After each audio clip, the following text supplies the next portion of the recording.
His signature beard, spectacles and hat, although very loved by his followers all over the world, hold no weight compared to the voice this man possesses. The Jamaican-born, UK-based poet who has travelled the world spreading the seed of questioning our surroundings, celebrating our identities, respecting our heritage and echoing our truths is in South Africa. I'm talking about Linton Kwesi Johnson, or LKJ, as many refer to him. Sir, thank you very much for joining us here in the studio. Good morning. Thank you very much. Let's talk about just poetry and where it's at. We were talking off air and you were saying that you heard so many new voices. You've travelled the world, you're in South Africa. How is poetry perceived around the world and especially in this world of technology now where everything is so instant? Well, the revolution in new technology has afforded poets an instant access to a much wider audience. You can, shoot a video of yourself reciting one of your poems or several of your poems or a poetry reading, for example, and have it on YouTube, on the internet. But it's getting millions of likes. Indeed, and of course the hip-hop culture has promoted the rise of the spoken word element, the performance element in poetry. Mm. Maybe just do a comparison for me very quickly, because you're still so deeply involved in music and poetry. Well, not that deep anymore, I'm trying to disengage. But do a comparison for me with back then, when you were starting out as a poet, and the poets from back then, and poetry now, where it is, or spoken word. Or when I began to write poetry, I performed more or less in the black community in Britain. I'd be performing in a youth club or a community center. And if you had an audience of 25 people, it would be like a huge crowd, But nowadays, like I said, you can reach a much wider audience. Literature festivals have done a lot to promote poetry. And nowadays people recite to audiences of 5,000 people, as much as that come to hear poetry. And of course, as a reggae artist, I perform to as many as 20, 30,000 people at music festivals, but then it's poetry with music. Mm-hmm. The last time you were here was in 2009. Mm-hmm. You're back 6 years later. Mm-hmm. Just your impression and your evolution of and the evolution of South African arts and poets, because you were able to have a sense of what it was 6 years ago.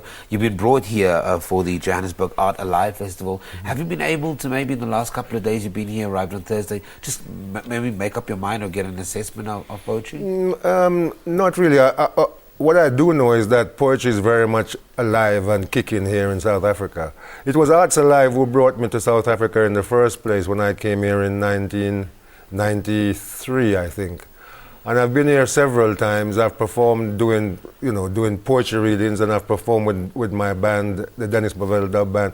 One of the most memorable concerts we did was a gig that we did at a football stadium in Alexandra Township. Yeah. It was wonderful. I remember walking along the street one day in Alexandra, and a little young Rasta guy came up to me and he said, you look like Linton Kwesi Johnson. I said, yeah, that's me, man. He said, go away. What would you be doing here in Alexandria, So here for one performance. Any other performances that you've got lined up? Any appearances? No, not in the near future. Not in South Africa anyway. Well, hopefully somebody's watching this interview and saying we have to bring you back.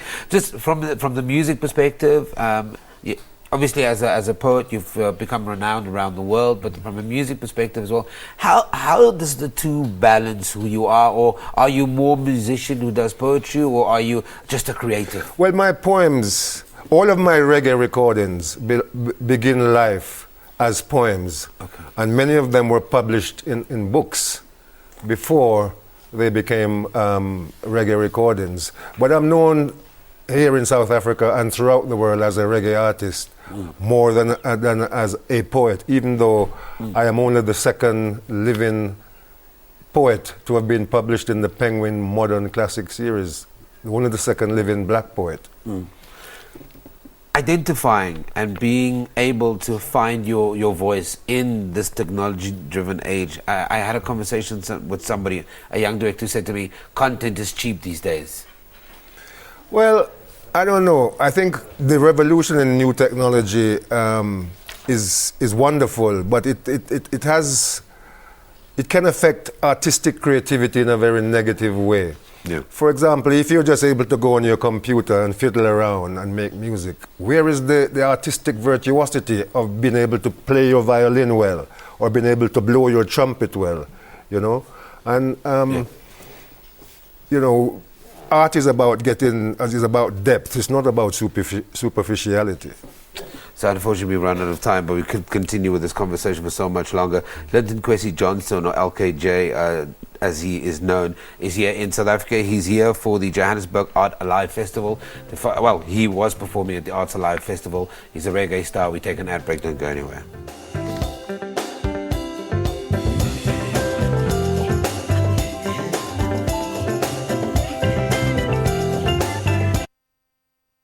SABC brings to you Rugby World Cup 2015. Let's do this.